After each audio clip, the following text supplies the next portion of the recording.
For me personally, I felt like reality TV hit a new height of ridiculousness when several years ago they introduced the show Naked and Afraid, where people were completely stark naked out in the elements trying to survive. Usually, if I recall correctly, it was usually a man and a woman who were put naked together in the wilderness to see if they could survive for a period of time. I went to a wedding last weekend, and it was a black tie affair. I work on a farm a lot of the time, and so it's really nice to kind of get off the farm, have a reason to get off the farm and scrub up and put on a tuxedo and try to look respectable.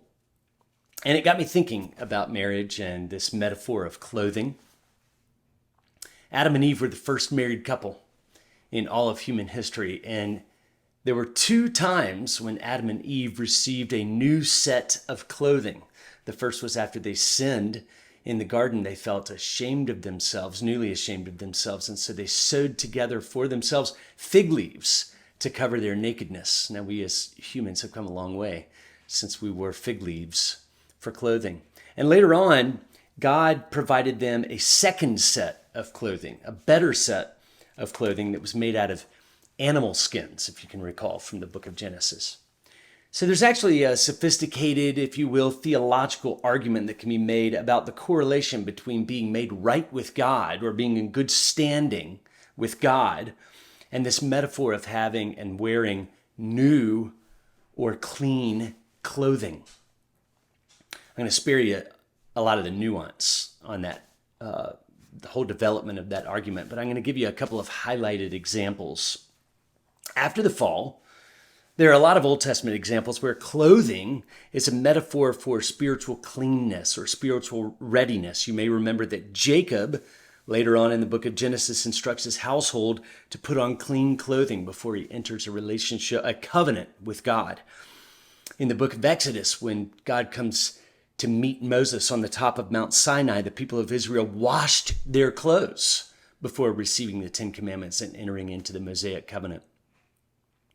The priests, of course, as ministers before God in the tabernacle and in the temple, they always wore special clothing, usually white clothing, as a symbol of right standing or righteousness or readiness, if you will, before God. So it's this metaphor that you see chased down through the Old Testament. And it doesn't stop in the Old Testament. It continues into the New Testament, but usually with a twist. So ironically, in Matthew 22, we see a man who has been kicked out of a wedding feast because he doesn't have on the proper clothing for that wedding feast. Now, this wasn't just any wedding. This was a wedding of a king who was having his son married off. And it was customary in those days for the king in those circumstances to provide the proper wedding garments for those who couldn't afford to have such garments. So only those who chose or elected not to be clothed by the king received the punishment of being put out of his presence. Isn't that an interesting metaphor?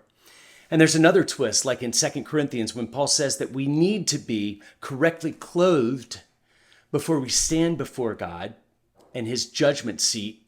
And the exhortation there is not to be found in spiritual nakedness, but to be ready. Now, I find that so illustrative because Adam and Eve were naked and afraid.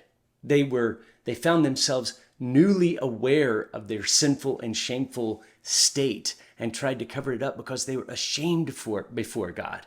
So they found themselves naked and afraid in the garden.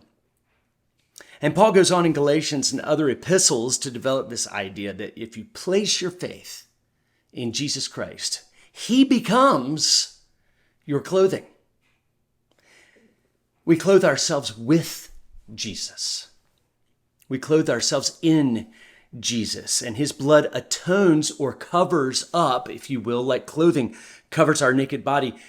The blood of Jesus covers our sin and our guilt and our shame and our nakedness and arrays us in the very righteousness of Jesus himself. And so we put on Christ, and in that way we present ourselves to God with no shame. And he doesn't see us as in our shameful, sinful, naked state. He sees us clothed majestically in the righteousness of Christ. So that picture of clothing being a metaphor for spiritual rightness before God extends all the way from Genesis into Revelation, where you might remember a few at the church of Sardis, this is Revelation chapter 3, had not soiled their garments, but walked with Jesus in white and were found worthy. And then Jesus further scolded the Laodiceans, and here were the metaphors for which he was scolding them. You are wretched, pitiable, poor, blind, and naked. Saints and elders all through the book of Revelation were clothed in radiant white garments, often garments that were given to them by the bride. Often they were supplied to them by God, the bridegroom. And though it's not a final example, Revelation describes another wedding feast. And at that wedding feast, we've got this celebration of the perfect union between Christ and his bride, the church. And this beautiful, radiant, spotless, blemishless, pure, perfect, bright, holy bride of Jesus is arrayed in clothing of righteousness because Jesus purchased the wedding garment. He gave it to her and he dressed her in it himself. This is the good news of the gospel. Our righteousness comes not from deeds.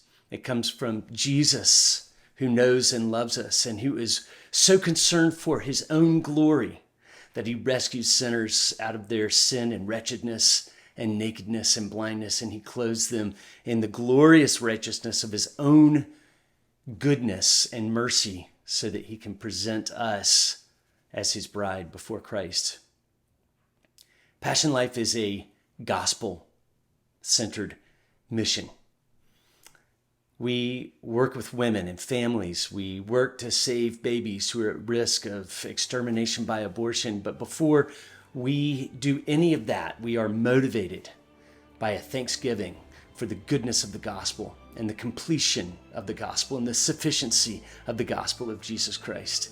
He's the only way to be clothed in righteousness and be able to stand before God in good standing. Put on Christ and follow us at passionlife.org.